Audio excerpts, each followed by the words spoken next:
Hi, I'm Tom Mihawk, and welcome to my personal finance course. This is the fifth chapter in my course, and this one's called Cash Management, Saving, Storing, and Making Payments. Now, before we start, you can find me now at YouTube.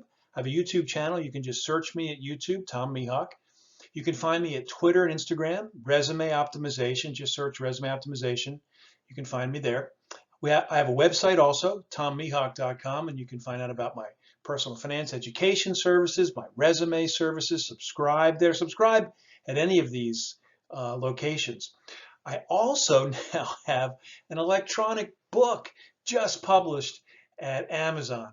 And you can find it at Amazon. I've actually sold some copies, which is terrific. And hopefully that'll continue.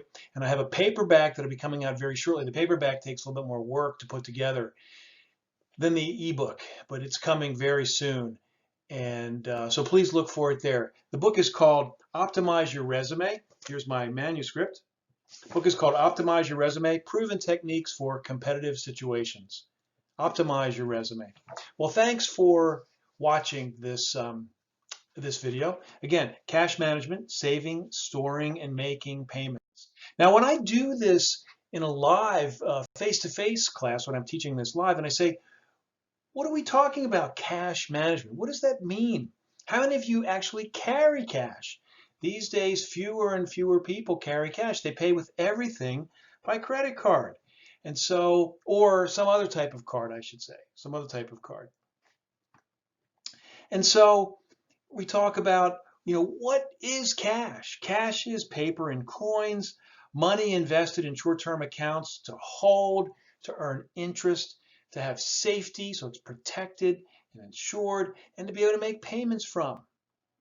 Cash in the financial world is considered everything that's not invested, everything that's nearly liquid. It would include investments in money market funds, money at a bank, not only your coins and paper currency. Everyone needs a financial resource for their cash to have it be a receptacle for your earnings, someplace that what you earn, your income is electronically transferred to, a place to be able to be held safely and pay interest, someplace you can make payments from, be able to access quickly, be able to maybe borrow against, and also potentially invest to earn more than just cash rates of return. Here's a chart put together by the Kapoor text that describes the relationships between institutions and types of financial services. And we're going to talk about all these in a little bit more detail in the succeeding slides, but we have deposit financial institutions, non-deposit institutions, non-banks, and then we have high-cost financial services providers. Now, I don't have a slide about that, but that includes things like pawn shops. Ever see the TV show Pawn Wars? I think Pawn Stars or Pawn Wars or something like that. It's a great show. I used to watch it from time to time. Check cashing outlets, payday loan companies, rent-to-own centers. Those kinds of things are not where you want to go to access financial services institutions. And then the types of financial services you might get: cash availability, payment services, savings, credit, investment services, and other services. And we're going to talk, as I said, about all these in a little bit more detail. Cash availability.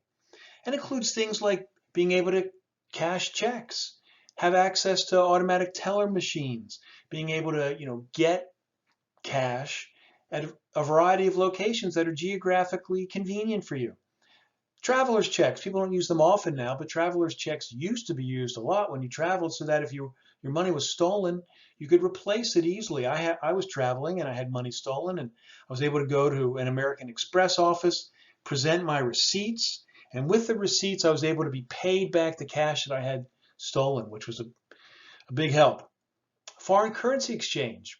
These days I think often people use ATMs in foreign countries. You often get the best currency exchange there just with, your ATM card.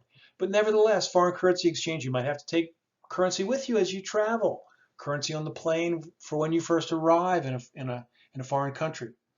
Being able to make payments, online payments, checking, cashier's checks, and money orders. Cashier's checks and money orders are checks that guarantee payment, so that the creditor doesn't receive a check and there aren't sufficient funds. It guarantees that there are sufficient funds.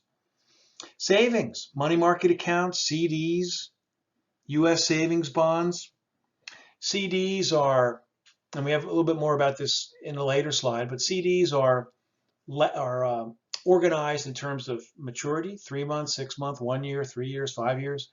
Of course, you get a higher interest rate for the longer you give your money to the financial institution. The longer you promise to let them keep it, 5 years, 3 years, the more interest they pay. If you take it out before that time, you wind up paying a penalty, getting less of a rate of return and paying a penalty. And then you need credit through your financial services: credit cards, cash advances, auto and education loans, home mortgages, and home equity loans. In addition, increasingly you will look to your financial institutions that you keep your cash with for investments, things like IRAs, brokerage services, investment and financial advisory, mutual funds. That doesn't mean that you don't have another account, another relationship at a firm that specializes in investments. It just means that your relationship with your cash institution may also offer investments. And there are other things that your financial services you might want to have too, such as insurance advisory, trust and estate administration, tax preparation, safe deposit boxes, where you might put jewelry or wills or things that you want to protect in physical form, estate planning, budget counseling, overdraft protection. If you overdraw your account, the bank pays it and then subtracts it for you, and a slight fee as well. Electronic funds transfer, guaranteed check payment, as we mentioned before, certified cashier's checks, money orders, and also being able to make international payments through organizations, for example, like Western Union.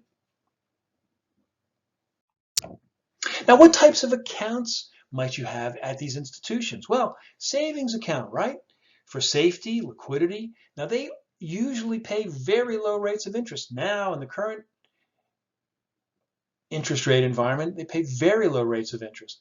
But this is for safety and liquidity, access to your money.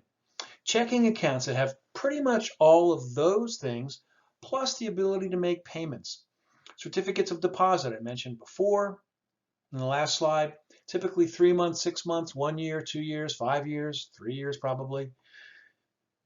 These can be laddered so that you can own, and that's another description entirely, but that's a way to get a higher yield and also have regular payments come through. But the point is that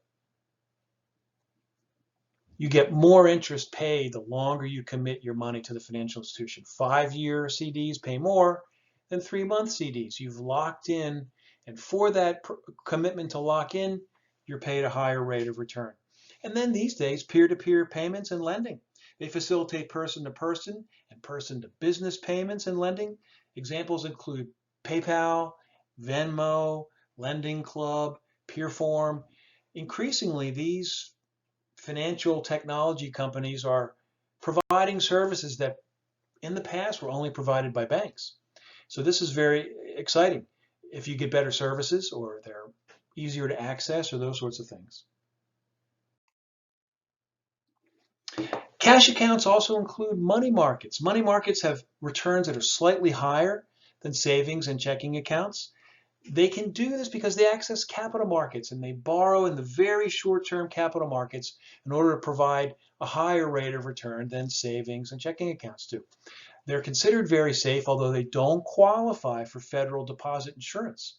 And so, whereas a bank does, money market accounts do not. Money market accounts can be offered by banks too, and again, they offer a slightly higher rate of return than savings and checking accounts do. And then last, investments for small accounts, quick cash sweeps.